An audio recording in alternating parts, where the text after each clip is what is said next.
पहाड़ की चोटी पर आखिरी बागबान।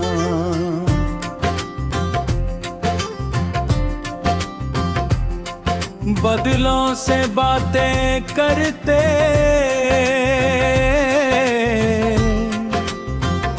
ऊंचे पहाड़ की चोटी पर एक छोटा सा बाग था।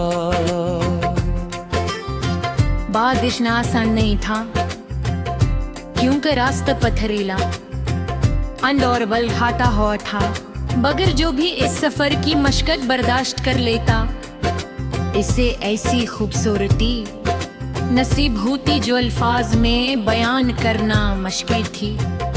नसीब नाशपाते और खूबाने के दर्द हवा के साथ झूमते, क्रैक बरनेगे फूल चट्टानों के दरमियान मुस्कुराते, और एक नन्हा सा चश्मे खामोशी से बहता रहता था। उसी बाग का रखवाला एक बोहा शख्स था जिसे लोग बाबा यूसुफ कहते थे। इसे कपड़ों पर हमेशा मिट्टी के निशान होते, हाथों में खिरदरा पेन था और चेहरे पर सुकून की ऐसी रोशनी थी जिसे बरसों की इबादत ने दिल को नरम कर दिया। वो हर सुबह सूरज निकलने से पहले जागता, पौधों को पानी देता, सूखी शाखें काटता और नए बीज जमीन में डुबा देता। एक दिन में भी इस बाग तक पहुंच गया। लंबे सफर ने मेरे कदम थका दिए थे, मगर वहाँ की ठंडी हवा ने सारी थिकन दूर कर दी। मैंने बाबा यूसुफ को सलाम किया, उन्होंने मोहब्बत से जवाब दिया और एक दरख्त के नीचे बैठने का इशारा किया। चंद लम्हे हम खामोश रहे, सिर्फ चश्मे की आवाज और परिंदों की चहचहाट सुनाई दे रही थी। मैंने पूछा, बाबा आप इस उम्र में भी इतनी मेहनत क्यों करते हैं? इन्होंने एक नन्हा सा पौधा लगाते हुए रहा।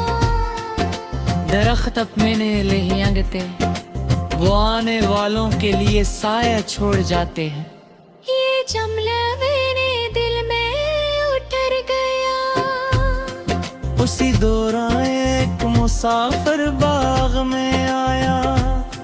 वो बहुत प्यासा था। बाबा यूसुफ ने चश्मे से पानी भरकर उसे पिलाया और ताजा फूल भी पेश किए। मुसाफिर ने कहा, मेरे पास आपको देने के लिए कुछ नहीं। बाबा यूसुफ मुस्कुरा कर बोले, शुक्रगुजारी से बढ़कर कोई तोहफा नहीं होता। दोपहर के वक्त चंद बच्चे अपने उस्ताद के साथ बाग देखने आए। बड़ा यूसुफ ने हर बच्चे को एक एक बेच दिया और कहा, उसे अपने घर के करीब लगा देना ताकि तुम्हारे बाद भी कोई इसके फल खा सके।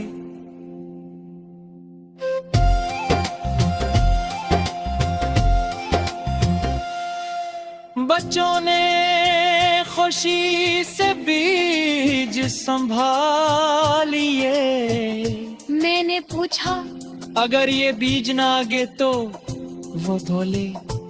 नियत से लगाया गया बीज कभी जाए नहीं जाता, वो या दरख्त बनता है या सबक।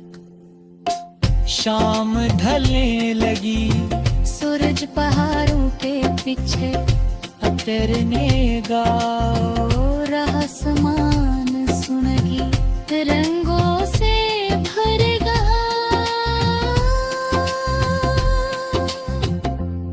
मैंने पूछा, ये चिराग क्यों? इन्होंने नरमी से जवाब दिया, शायद कोई थका हुआ राही रोशनी देखकर चंद लम्हे सुकून पाले। रात खामोशी से पहाड़ पर इतराई, सितारे इतने करीब महसूस है तेरे से। हाथ बढ़ा कर छोलिए जो चिराग की लो हवा के साथ हल्की हल्की लर्ज रही थी और दरख्त खामोशी से खड़े थे। मैंने आहें सवार किया, पावा मैं जिंदगी से सबसे कीमती सबक क्या सीखा। उन्होंने उस मान की तरह मैं ठहरते हुए ना हो, जो इंसान फसलों के लिए फूल का था है उसके अपने रास्ते। कि मेरा नहीं होते। फिर वो खामोश हो गए। मैं देर के कुंती दांतों पर सोचता रहा, सब हिजने वे पसरवा नहवा। मैंने आसरी पीछे बाबा यूसुफ रेत नए पूरे वो लिट्टी में जमा रहे थे। चिराग कुछ जुदा ढा दे, सूरज की गली किरण लाग दे। फूलों जमत रही थी गोरी में फिजा में उड़ रहे थे। चश्मा